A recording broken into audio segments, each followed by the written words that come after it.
Hello and welcome to Investment Insight. Before we begin, make sure to subscribe and hit the like button. Now let's break down what's happening in the markets today in a clear and simple way.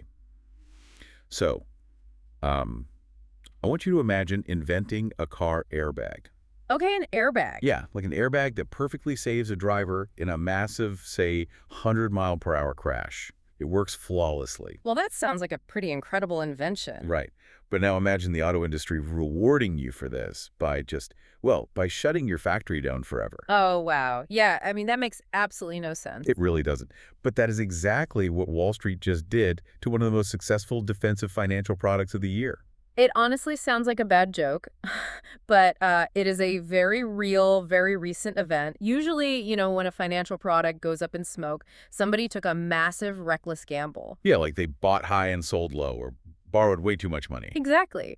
But the fund we are looking at today did absolutely everything right. So to set the scene for you, today is April 28th, 2026. And if you look at the broader economy right now under the current Trump administration, the headlines are mostly, aggressive growth targets, deregulation, that sort of thing. Right. It is definitely an environment that encourages risk. It really is.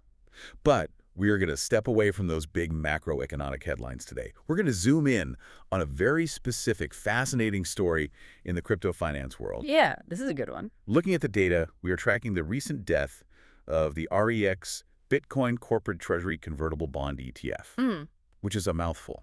It is a mouthful. Most people simply knew it by its ticker symbol, which is BMX. Right, BMX. And the mission of our deep dive today is to really understand the life, the surprising success, and the ultimate liquidation of BMX. Because understanding what happened to this specific fund teaches you, the everyday investor, some incredibly valuable lessons. Oh, absolutely. It really exposes the hidden traps of the ETF market and shows how modern investing actually works behind the scenes. So let's start with a quick autopsy.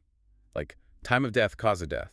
Because BMX is completely dead as of right now. Completely dead, yes. According to recent analysis, the official liquidation was announced on April 1st, 2026. And no, that wasn't an April Fool's joke. Nope, very real. Yeah. The last day you could actually trade it on the open market was April 13th. And the planned liquidation was April 21. Right. And the OCC, the Options Clearing Corporation, confirmed that on April 23, the final cash distribution was made to the remaining investors. And that payout was exactly $23 and, well, 0.50037848 per share. They get very precise with the decimals. They really do. And for anyone holding options contracts on BMX, the options market stepped in and converted all of those to cash settlement as well. So the plug was entirely pulled. Yes, completely. Since the underlying shares literally don't exist anymore. Okay, let's unpack this. Because when you see a crypto-related fund shut its doors, especially in a volatile market, rumors start flying. Oh, yeah. People love to speculate. According to the research data, some might think this fund closed simply because of a massive market sell-off back in October. Like they point to one bad day and say that killed it. But that's not the real story, is it? No, not at all. Blaming it on a single market drop is, well, it's a massive oversimplification. So what actually happened? BMAX wasn't the victim of one bad month. It suffered from something structural. It fell into the classic small ETF trap. The small ETF trap. Okay, break that down for us. So when you buy an ETF, you are buying into a living, breathing business. And like any business, it costs real money to keep the lights on. Right. You have legal fees, administrative burdens, marketing. Exactly. And when an ETF is new and small, the asset manager in this case, REX, often subsidizes those costs. They pay out of pocket. Hoping that the fund will catch fire. Right. Like they wanted to attract millions of dollars, so the tiny fee they charge finally covers the costs. You hit the nail on the head. That is the entire game. But BMX simply had limited future asset growth potential. The money just wasn't flowing in fast enough. Right. The burden of ongoing operational costs was piling up, and REX just reached a point where they no longer wanted to subsidize a product that the market wasn't buying. So it was a business failure, not just a market failure. Exactly. The store didn't close because the product was defective. It closed because there wasn't enough foot traffic to pay the rent. Wow. Okay, that is an important distinction. But to really grasp why BMX failed to attract that foot traffic, we have to look at its anatomy. We need to see how uniquely complex it was inside. Because, looking at the filings, BMX was a Bitcoin-themed ETF.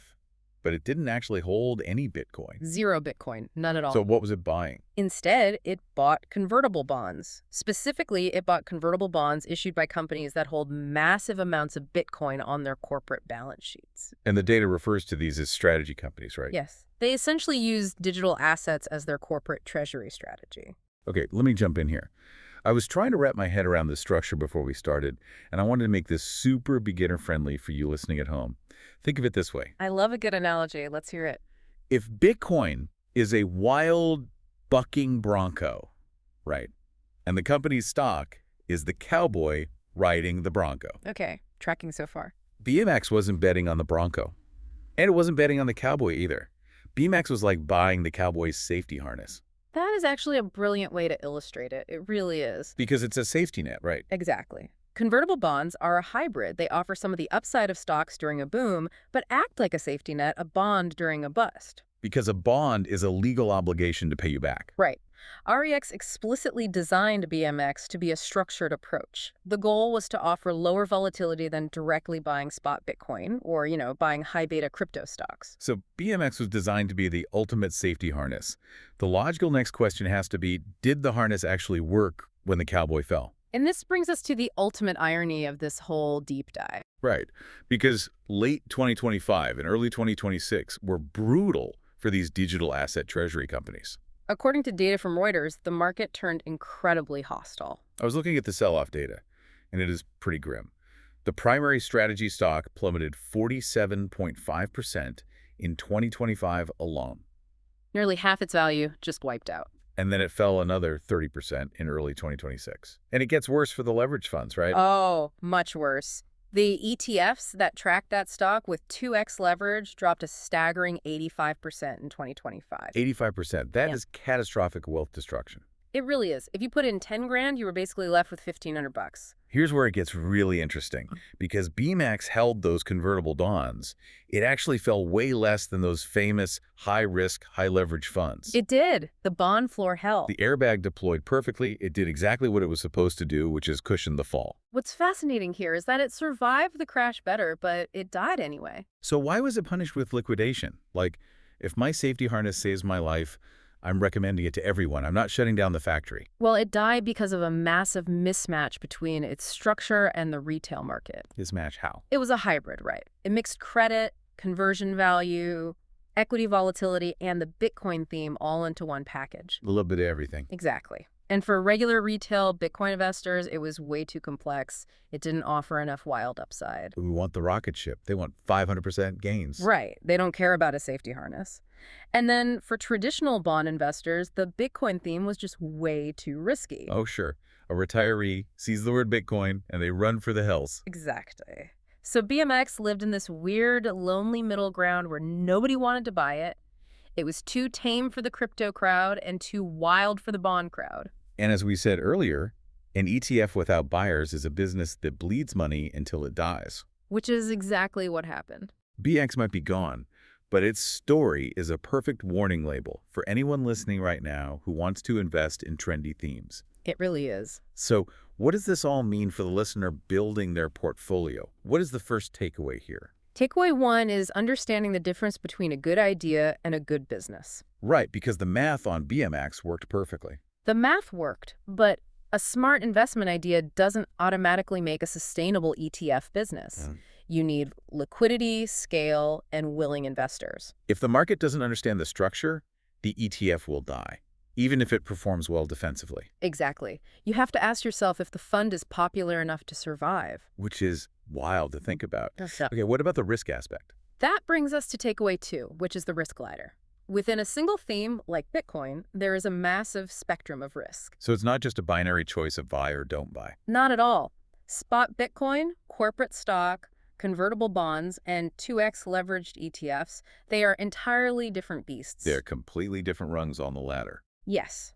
Investors must know exactly which rung of the risk ladder they are stepping on before they put their money in. And taking a step back, according to recent analysis, REX is actually liquidating several other niche leveraged ETFs in 2026. Yeah, and that leads to our third takeaway. Market immaturity. because it's not just an isolated incident. Right. The market for these Bitcoin corporate treasury themes is still really immature. Investors right now are throwing money at pure narratives and extreme volatility. Hoping to get rich quick. Exactly. While completely ignoring sensible defensive structures like BMX. It's like everyone is either swinging for the fences or totally refusing to play. There are no base hits anymore. Which leaves us with a pretty significant philosophical question. Let's hear it. Want a final provocative thought for the listener to mull over. Well, if the modern financial market only rewards products with extreme breakneck risk or extreme boring safety. And completely starves out the sensible middle ground. Right. What does that mean for the future of how everyday people invest in new technologies? Are we being forced to act more like gamblers than actual investors? Wow. That is a heavy thought, but such an important one to consider when you are looking at your own portfolio. Thank you all so much for joining us on this deep dive today. Don't forget to subscribe and hit that like button.